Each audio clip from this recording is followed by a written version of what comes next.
que vous allez tous bien. Nous continuons ensemble notre lab sur la cybersécurité. On a parlé dans la partie précédente sur tout ce qui est lié au déploiement de Squid, qui est le proxy Linux open source.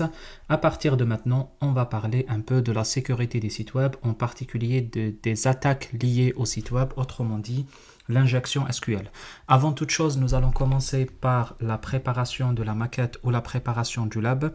Alors, je vous l'explique très rapidement le lab, c'est que l'objectif de ce lab sera sur la machine physique que nous avons déjà. Nous avons installé VirtualBox la fois passée. Du coup, je vous invite à aller voir la toute première vidéo sur la partie cybersécurité ou dans la playlist cybersécurité qui a été liée à l'installation de Squid. Dans cette partie-là, je parle de l'installation de VirtualBox.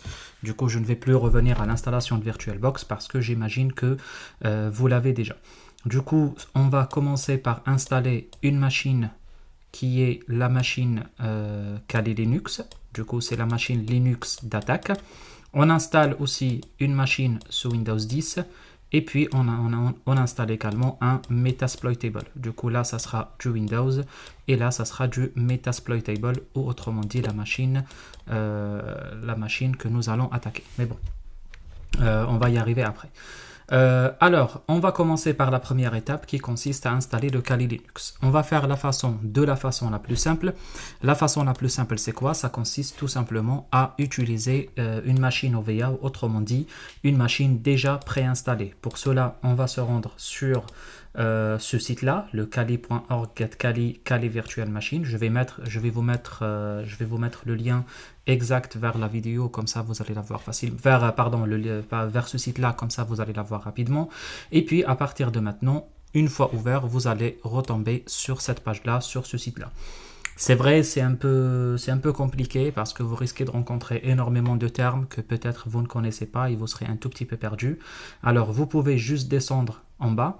Vous allez avoir la possibilité de télécharger carrément le Kali Linux. Sinon, il y a une autre solution, c'est d'aller voir les produits VM ici.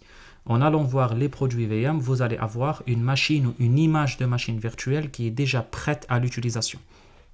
Vous aurez la possibilité de les avoir en 64 bits comme en 32 bits.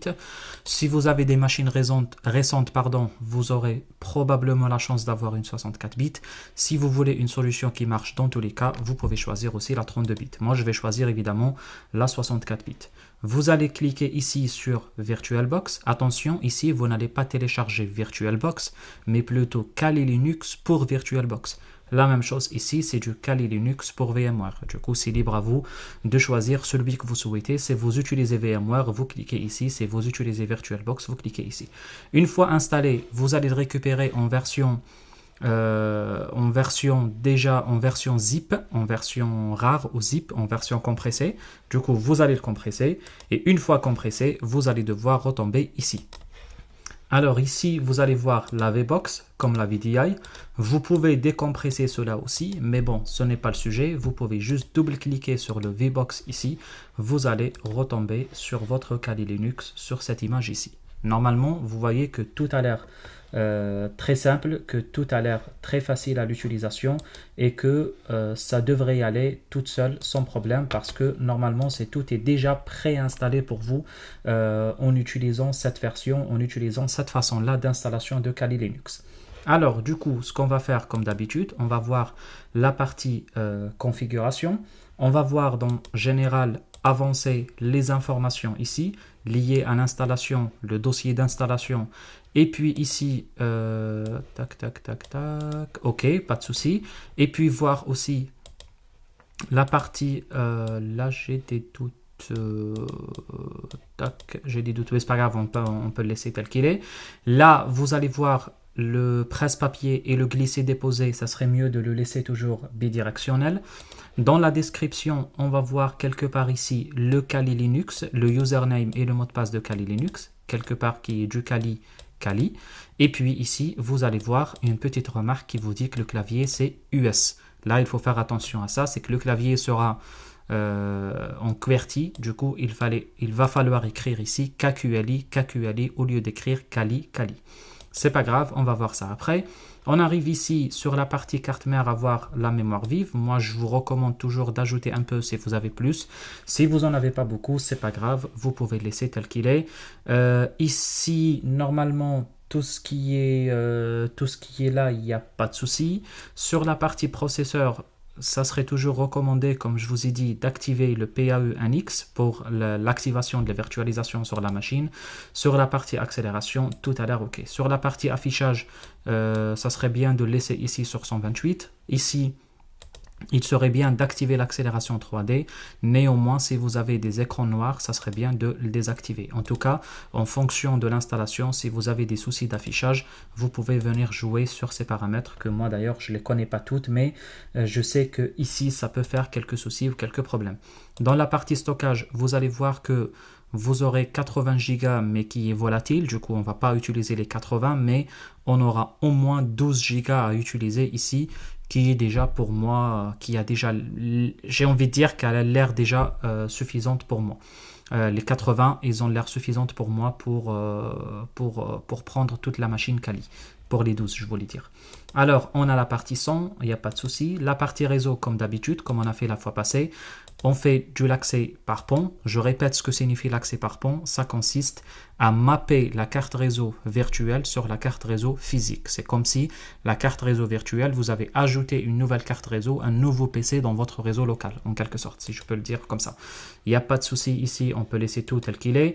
Il serait bien d'activer une autre carte réseau. Pour le moment, on va la mettre juste en accès interne à utiliser après si nécessaire. Du coup, on regarde ici sur les ports série USB, il n'y a pas de souci. Sur toutes ces parties-là, il n'y a aucun problème. Tout a l'air OK. Ça marche, on va cliquer sur OK et puis on va démarrer la machine. Normalement, ça va devoir démarrer sans problème. Elle démarre. On va cliquer comme ça, entrée. Je vais essayer de faire un plein écran. Je ne sais pas si je vais réussir ou pas.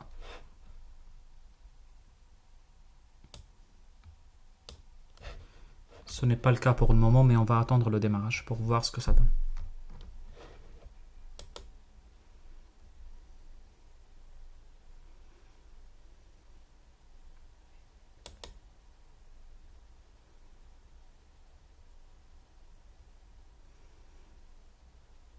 Très bien, ça démarre. Ici, il va me demander le user et le mot de passe. Rappelez-vous ce qu'on a dit, c'est du Kali et Kali. Attention, ça s'écrit KQLI parce qu'il faut écrire en QWERTY. Kali et on va écrire Kali. Autrement dit, sur un clavier AZERTY, on écrit KQLI, pas Kali. On laisse la machine démarrer et normalement, ça va devoir démarrer dans quelques secondes. Très bien, nous avons notre Linux Kali qui démarre. On va voir si le plein écran est résolu par défaut ou pas. Très bien, c'est résolu par défaut.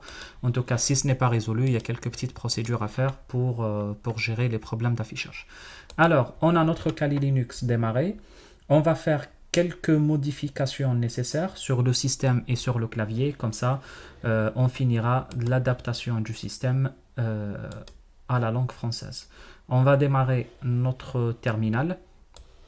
On peut avec CTRL++ agrandir un peu l'affichage si nécessaire, hein, mais comme vous voulez. OK. Et puis là, on va insérer la fameuse commande sudo dpkg ou dpkg et puis reconfigure local ça. Il nous demande le password, pareil, KQLI, parce qu'on passe la commande en mode sudo, en mode administrateur, en mode super user. Et ici, on va désactiver l'onglet. On va aller vite vers EN. Elle est là. Avec l'espace, j'enlève onglet et puis je descends vers le français. FR, je fais vite peut-être. Elle est là. FR, ETF8, elle est là.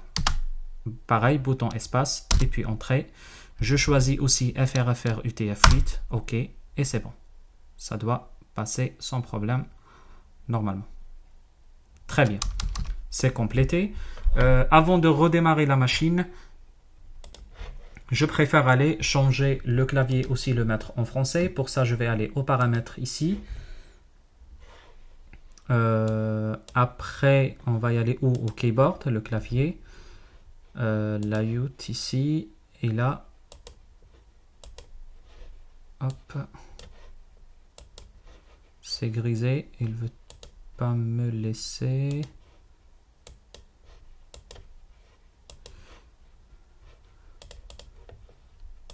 Ah, pardon. Il fallait désactiver ça, je ne l'ai pas vu. On ajoute du français. Hop. C'est là.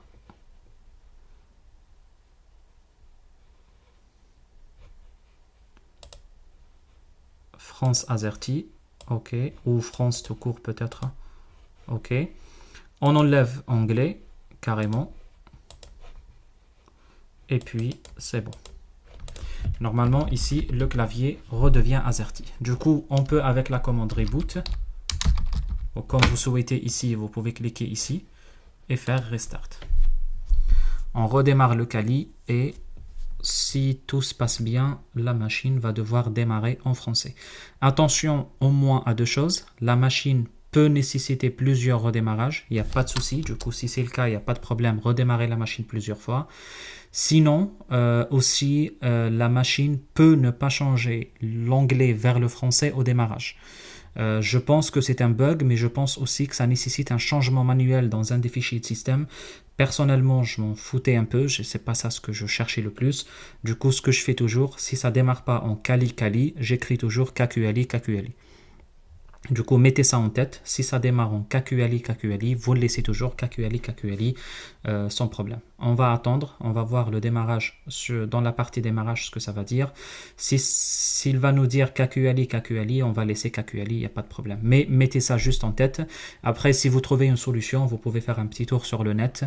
On parle un peu de ça, mais personnellement, ça ne m'intéressait pas trop. Du coup, si vous voulez aller plus loin pour voir pourquoi ça s'écrit pas Kali, vous pouvez me le dire aussi. Du coup, vous voyez, quand j'écris Kali, ça s'écrit KQLI. Du coup, nous, on s'en fout. On va l'écrire KQLI pour que ça s'écrive Kali. Et comme ça, la machine va démarrer. Mais rassurez-vous sur le fait que le démarrage sera fait en français. Le clavier après sera toujours en français. Et tout sera en français. Normalement, il n'y a pas de souci. Une fois démarré, là, attention, par contre, c'est très important. Il va vous dire, est-ce que vous souhaitez changer les dossiers vers le français? C'est pareil, c'est comme vous le souhaitez, mais moi personnellement, je ne vous recommande pas beaucoup parce que c'est des commandes que vous allez trouver après sur le net, etc., que vous récupérez des choses. Par exemple, si on va vous dire Home Kali Desktop, toi tu vas insérer Home Kali Desktop, ça ne va pas marcher. Pourquoi? Parce que toi tu devais écrire bureau. Au download, tu devais écrire téléchargement. Vous voyez, je pense que les commandes sont standards. Il vaut mieux laisser les noms des fichiers en anglais. Du coup, je préfère laisser ici, conserver les anciens noms. Si vous voulez les changer et les rendre en français, il n'y a pas de souci, vous pouvez aussi le faire sans aucun problème. Ici, je teste le clavier, c'est AZERTY, il n'y a aucun souci. Après, je teste un petit ping de ma carte réseau, 8888. Normalement, ça devrait se passer sans problème. Un petit, normalement c'est bon, il n'y a pas de problème là-dessus. Un petit IPA rapidement pour voir l'adresse IP que j'ai. J'ai la 192.168.1.27. Je peux facilement tester un petit ping vers le 192.168.1.22 par exemple, qui est ma machine physique. Et là, avec la machine host, tout se passe bien, il n'y a pas de souci. Du coup, la partie réseau a l'air bien fonctionner. Je pense que sur la partie Kali Linux, tout a l'air OK. On va pouvoir commencer les autres installations sans problème.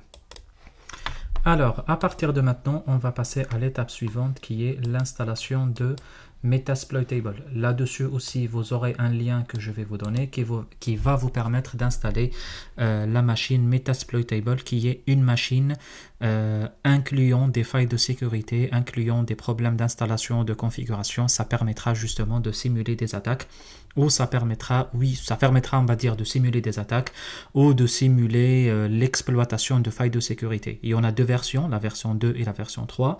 Je pense que la 3 est un tout petit peu plus compliquée. et de retour d'expérience de ce que je vois avec les étudiants et tout, il y a toujours énormément de soucis, ceux qui utilisent des Macs et qui utilisent des Windows, des problèmes de différentes versions de PC et tout. Tout ça fait un peu compliquer les choses si on passe au Metasploitable 3. C'est ce qui fait que je préfère rester sur la Meta 2. Et du coup, l'installation de la Metasploitable 2, vous allez voir que c'est quelque chose de très facile. Du coup, ce que vous allez faire, c'est de cliquer ici sur Download. Vous allez avoir un fichier d'environ 800 Go à installer. Et puis, une fois téléchargé et terminé, vous allez venir ici. C'est pas ici, c'est ici.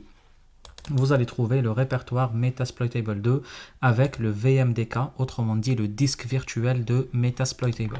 Alors, comment l'installer? Cette fois-ci, on n'a pas d'ISO, on n'a pas d'OVA, mais on a de VMDK. C'est bien, avec les différents exercices, on est en train de voir les différents types d'installation des différentes machines virtuelles. Alors, comment faire? On va venir ici sur Nouveau. On va donner un nom, Metasploitable, peu importe, comme ça. L'emplacement de la machine virtuelle, on va choisir, moi j'ai toujours le même emplacement pour les machines virtuelles, quelque part ici le D, VM VirtualBox, Lab Injection SQL, et puis par exemple on va choisir cet emplacement là, pourquoi pas, le Metasploitable de Linux. On va sélectionner ce dossier là.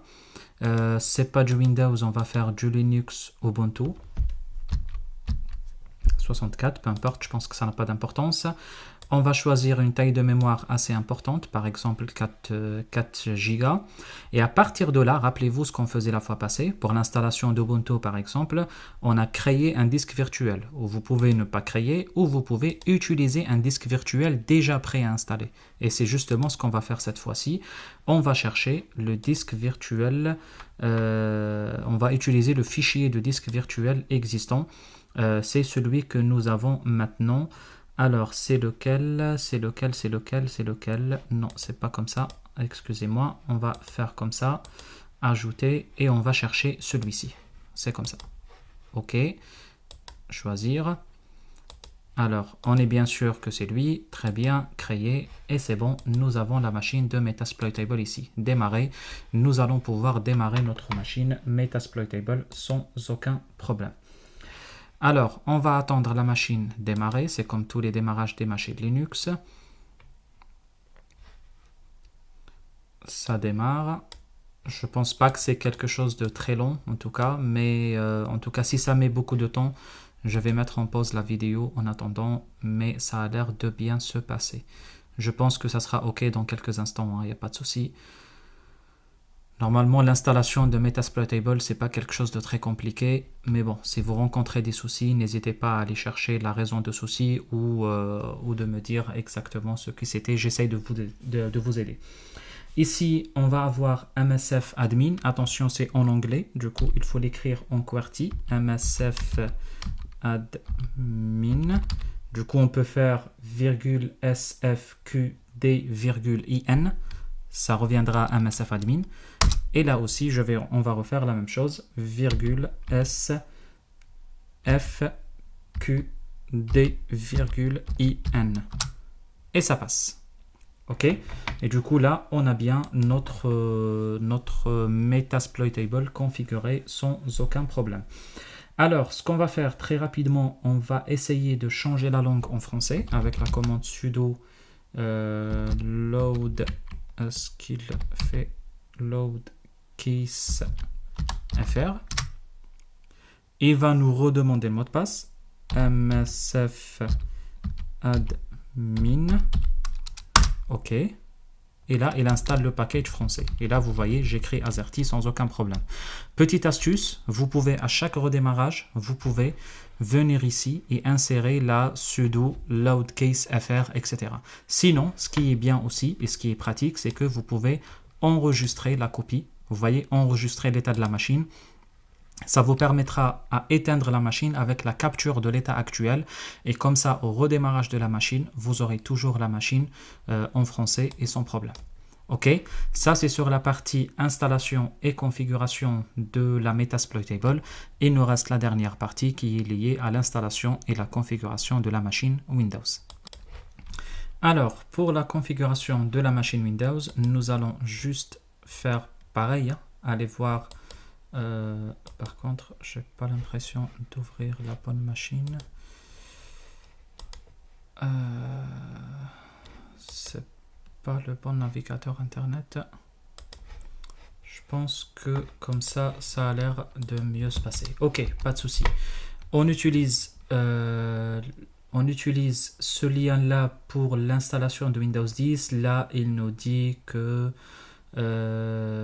tac, tac, tac, tac, tac, and manage locally. Ok, qu'est-ce qu'il nous dit? Il nous dit, tac, que Microsoft Team no longer offer VM image to download. Ok.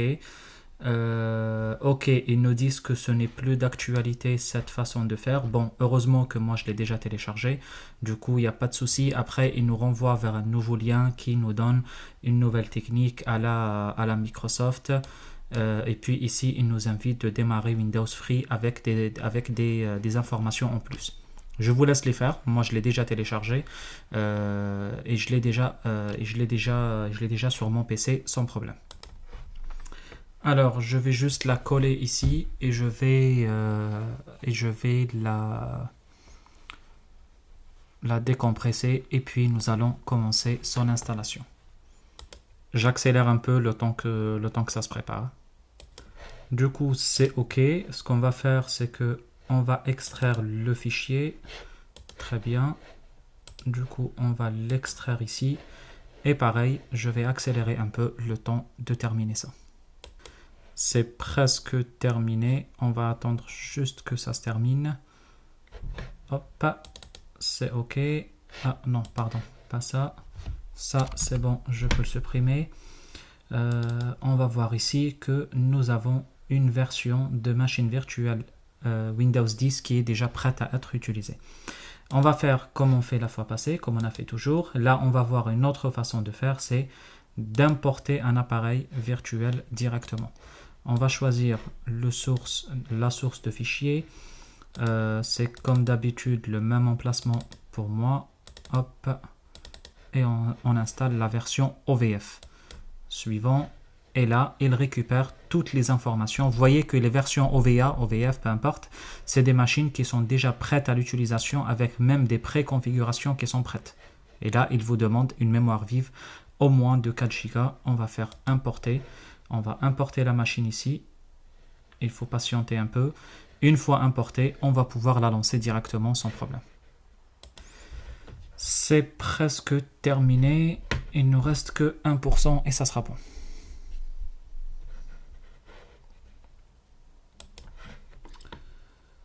Du coup, OK, on va faire démarrer et on va pouvoir lancer la machine Windows 10. Ça doit être vite, hein. Normalement ça doit pas prendre beaucoup de temps à démarrer et à bien se passer. OK, application couldn't local PC. OK, il n'y a pas de souci, je vais régler ce problème. Hop.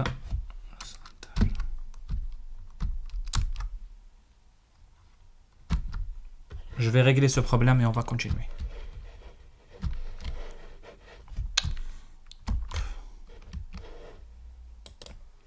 C'est bon, c'est réglé. J'ai rien fait d'extraordinaire. En tout cas, on va terminer juste cette partie-là. On va mettre le password qui est le password de Microsoft. P majuscule. Le A par contre, attention, c'est le A QWERTY. 2 S, W, il faut mettre un Z, et puis 0, et puis RD. Et puis à la fin, il faut mettre aussi un point d'exclamation. Attendez, je confirme juste que tout a l'air OK. Il va falloir aussi ajouter à la fin un point. Hop, je sors de ça. Il ne me laisse pas sortir. Non, il ne me laisse pas encore sortir. CTRL ALT insert, il ne me laisse pas encore. CTRL ALT supprime. C'est bon. Alors, on va le refaire. P majuscule, Q, 2S, W, on va mettre Z, 0, RD, et puis maj 1 pour le point d'exclamation. C'est ce que j'ai pas réussi à faire. C'est bon, ça a l'air OK. On va attendre et normalement, ça devrait se passer sans problème. Du coup, ce qui m'a pas permis de démarrer la machine, c'était quelque chose de très simple. Je vais vous le montrer, mais par contre, ça devient très embêtant avec la machine qui veut pas sortir. Mais le temps d'installer tous les compléments de la machine virtuelle, normalement, tout sera réglé. Mais juste le petit problème que j'ai résolu ici, c'est d'aller dans Configure. Ici, où je suis allé, dans tous les paramètres ici, j'ai remis tel qu'on a l'habitude de mettre, bidirectionnel, bidirectionnel. Ici, j'ai choisi Microsoft Windows et j'ai précisé qu'il s'agit d'un 64 bits. C'est tout. C'est la chose la plus importante. Après, pour tout le reste, j'ai remis comme on a l'habitude de faire sur tous les éléments manquants, 128 mégas pour l'affichage, etc. La carte réseau, je ne l'ai pas encore changée parce qu'on va configurer, on va faire le nécessaire pour que le réseau fonctionne entre toutes les machines. Du coup, on reprend ici le Windows. On va essayer ici voir les langues pour le mettre en français. Language.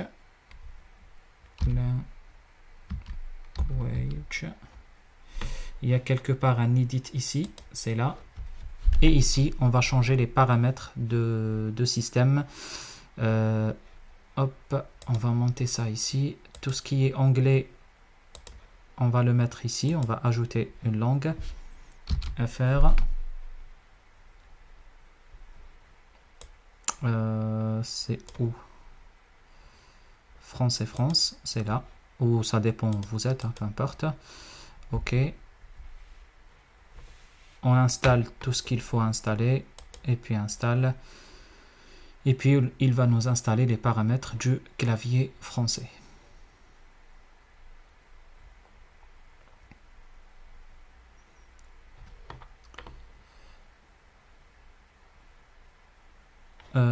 OK, on va attendre juste qu'il termine et puis c'est bon.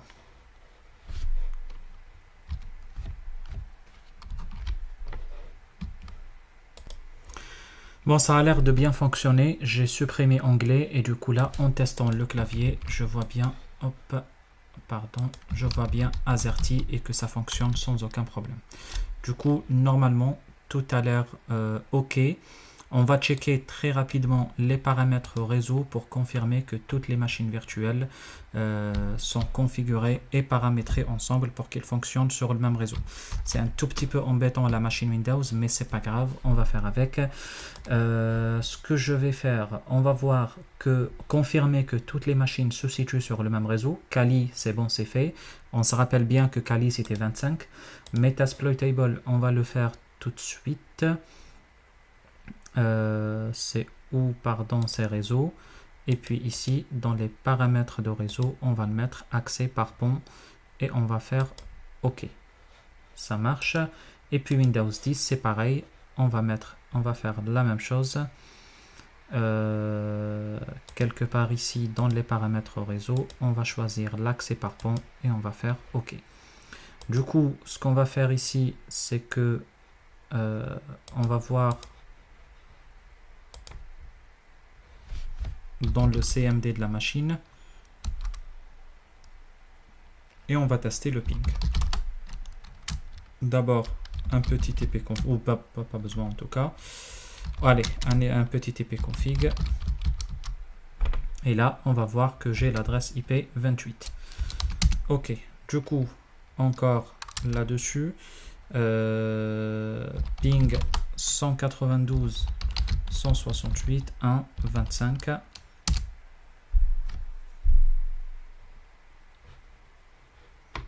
Alors, le hôte de destination n'est pas joignable. Ce que je vais faire, je vais essayer de voir qu'est-ce qui se passe sur la machine Kali. KQLI. On va faire un petit ping à 192.168.1.28.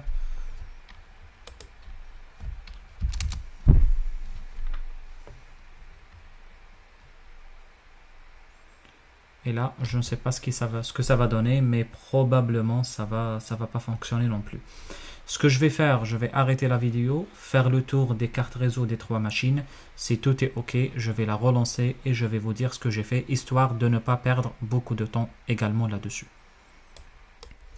Alors, du coup, la seule chose que j'ai faite, c'était de redémarrer toutes les machines. Je vous le conseille, sinon vous pouvez juste redémarrer les services réseau, ça devra suffire. Mais bon, c'est pas grave, moi j'ai redémarré les 3 machines et ça a l'air de fonctionner pour le moment, au moins pour la récupération d'adresses. J'ai la 192.168.1.25 pour le Kali, j'ai récupéré la 28 pour la Metasploitable et puis j'ai récupéré également la 30 pour la machine, non, 28 pour la machine Windows et la 30 pour la Metasploitable.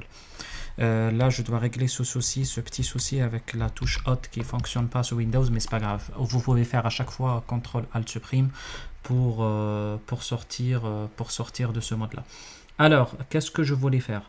Après, il y a un autre truc à voir très rapidement, c'est le fait d'avoir sur chaque machine virtuelle de configurer ici ou de confirmer, pardon, ici sur la partie réseau que tout est OK. Vous pouvez faire Allow All, comme ça vous confirmez qu'il n'y aurait pas de souci non plus sur la partie restriction réseau, Allow All ici, pareil, OK. Et puis la dernière partie, configuration, pareil, réseau et Allow All. Et c'est bon. Et puis n'oubliez pas le problème classique sur toutes les machines Windows, le pare-feu. Du coup, on peut aller voir le firewall rapidement.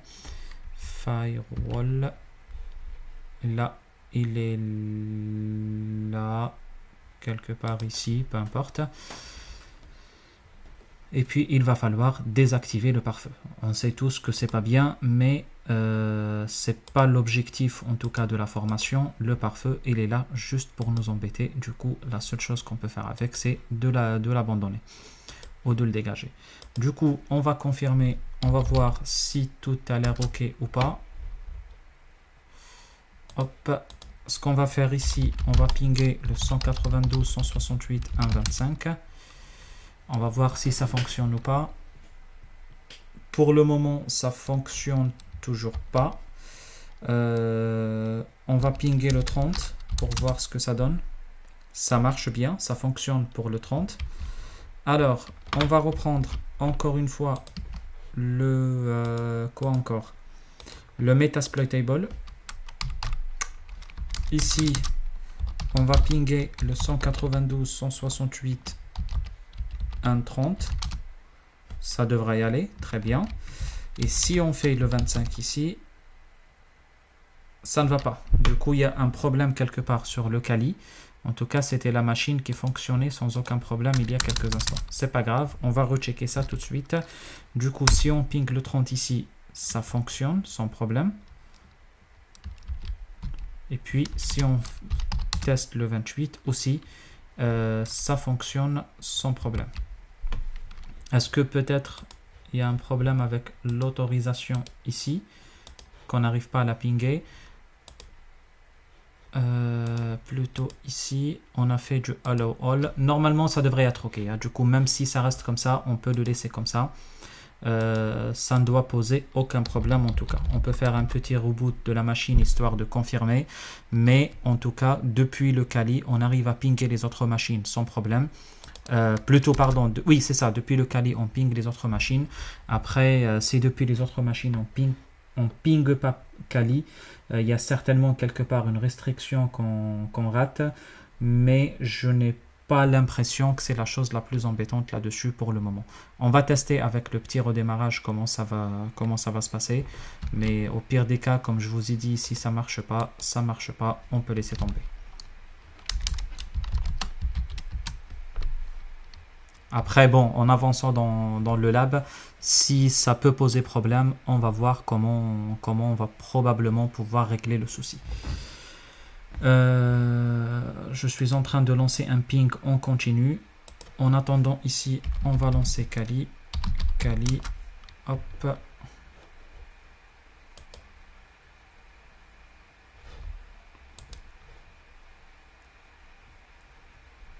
Du coup, depuis Kali, on ping internet sans problème. Et puis depuis le Kali aussi, on ping et la machine Windows et le Metasploitable. Ok, ça me suffit vraiment bien. Il n'y a pas de souci pour le moment. On verra après en avançant pourquoi on ping pas le Kali. C'est pourquoi le ping dans l'autre sens ne fonctionne pas. J'ai quelques idées en tête, mais bon, c'est pas grave, on continue. Alors, on continue maintenant avec l'installation de serveurs XAMPP et de Multilidé. C'est la dernière partie des installations et comme ça on terminera toute la partie préparation de prérequis. Dans un premier temps, on va devoir récupérer XAMPP et récupérer Multilidé. Je vous donne les liens, je vous ai donné pour ceux qui les ont eu déjà. Sinon, une fois fait, vous allez les télécharger et les installer ici. Il y a différentes façons de faire. Vous pouvez les mettre directement ici. Vous ouvrez la vidéo depuis là, vous ouvrez le mail pour ceux qui le reçoivent par mail depuis là, etc. Ou sinon mettre un partage avec la machine physique. Bref, c'est de la bureautique. On va pas s'embêter sur ça. L'essentiel que vous vous débrouillez quelque part pour arriver à cette page là avec un XAMPP et un Multilidé. Une fois vous les avez, vous pouvez les lancer. Vous pouvez lancer d'abord ou commencer d'abord par utiliser le XAMPP. J'ai énormément de problèmes avec ma machine Windows, d'autant plus que je n'arrive pas non plus à utiliser la machine Windows, les paramètres supplémentaires de la machine Windows. Je vais voir si je vais tenir jusqu'au bout avec, parce que ça m'embête un peu. Vous voyez, la souris ça tient pas très bien. Il y a pas mal de petits problèmes comme ça. C'est normal parce qu'il n'y a pas les fonctionnalités supplémentaires de la VM. Mais pour le moment, je tiens bien avec. On va voir comment faire. On va l'installer dans ces exemples. Rappelez-vous bien de répertoire. Ici, c'est de l'installation classique. Il n'y a rien de spécial. Du coup, est-ce qu'on laisse ça? Oui, attendez, on va lire très rapidement. Là, pour l'instant, j'ai l'impression que tout est OK, pardon. On va faire OK et on va attendre que XAMPP s'installe. Une fois XAMPP installé, on va pouvoir tester, faire quelques petits tests rapides et puis lancer l'installation de Multilidé. Allez, je vais mettre un petit stop à la vidéo en attendant que ça se termine. Ça continue, ça met un peu de temps, c'est qu'il n'y a pas d'inquiétude là-dessus. Ça va devoir terminer maintenant et j'ai l'impression que c'est OK.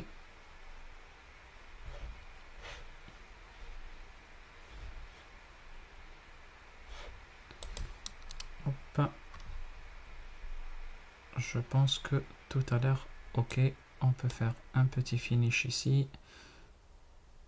OK, yes. Il nous demande d'ouvrir le contrôle panel. OK. Et là, on est bien. Du coup, on a toutes nos différentes machines installées ou nos différents serveurs installés. On peut lancer Apache. On peut lancer MySQL. Vous pouvez lancer FileZilla ou Tomcat si vous voulez, mais je n'ai pas l'impression que c'est des choses qui nous intéressent pour le moment. Service cannot be installed. Ok, on va faire un petit test rapide avec le 127.0.0.1, 127.0.0.1. Ok, très bien. On peut choisir la langue qu'on souhaite. Très bien, en tout cas, tout a l'air bien fonctionné sans aucun problème là-dessus. Alors, pardon, une fois fait, on peut aller chercher dans la partie Apache le répertoire htdocs folder et puis dans le répertoire htdocs folder on va mettre le Multilidé. Un petit copie et là nous allons coller le Multilidé. Ça va mettre encore un tout petit peu de temps et puis une fois que c'est démarré, c'est bon. On attend encore un peu plus. Alors, en attendant, j'ai une autre idée, c'est le fait d'aller, ou sinon, attendez, on va pas trop compliquer les choses. On va attendre que ça se fait, et puis je vais arrêter la vidéo un peu, et puis on va continuer après. Très bien, c'est fait, c'est terminé. Et nous avons le répertoire multilidé ici. Je copie le nom parce que j'ai la flemme de le réécrire. On va faire 127.0.0.1. On va laisser ça ici, 127.0.0.1 et puis multilidé. Et là, comme ça, on va voir si on arrive à accéder au répertoire multilidé depuis la page web. Très très bien. Nous avons l'info ici. Je crois qu'il faut aller ici à Setup Reset the Database. Et puis, cliquez sur OK. Et là, très bien, nous avons la page multilidé ouverte. Très très bien, tout est OK. Si vous arrivez jusque-là, c'est que tout doit être OK. Ne vous inquiétez pas de ce que vous voyez ici. Je vais le régler le problème une fois en off. C'est juste un souci sur le bouton host sur le VirtualBox. Il n'y a pas de souci. On va checker sur le Kali rapidement. Ici, on va voir si depuis la machine Kali, on arrive à accéder au multilidé. Si ça marche ici, c'est que le ping qui passe pas depuis Windows à Kali, c'est pas embêtant. Sinon, on va pouvoir faire autre chose pour régler le souci. C'est un moment de vérité, j'ai envie de dire. 192.168.1, on a dit 28/multilidé. Hop, c'est pas grave. Multilidé, je crois que ça s'écrit comme ça, si je ne me trompe.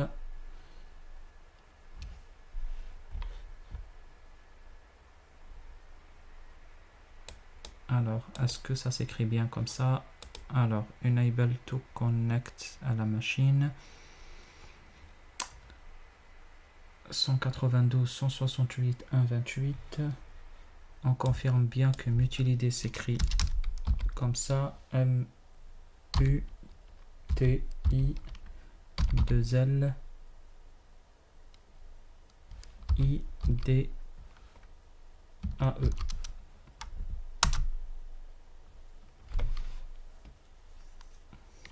On va voir ce que ça donne. On va voir si je peux le pinguer quand même. Mais normalement, on a testé les pings déjà et ça fonctionne. Ping au 128. Non, ça fonctionne pas. C'est normal.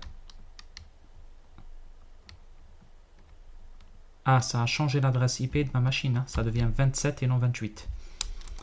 Ok, ça peut en partie expliquer le problème. On va voir la machine Windows, qu'est-ce qu'elle a maintenant.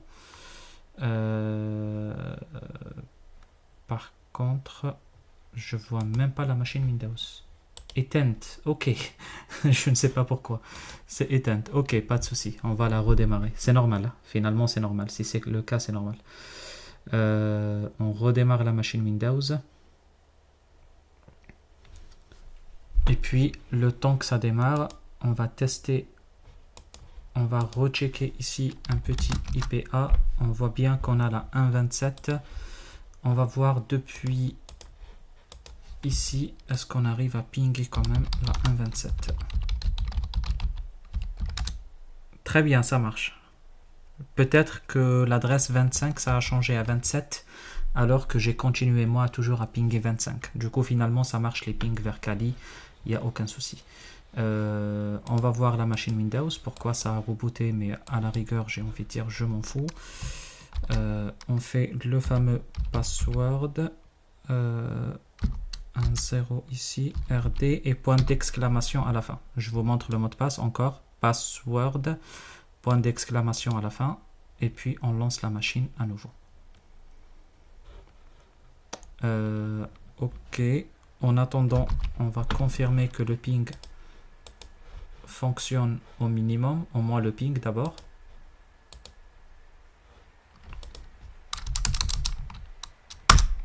C'est bon. Non, ça c'est le 30. Le 30 c'était pas... Le 30 c'était l'autre. 28 ça fonctionne. Du coup très bien. On reteste ici. Enable encore. Oui, mais c'est normal, il faut lancer Apache.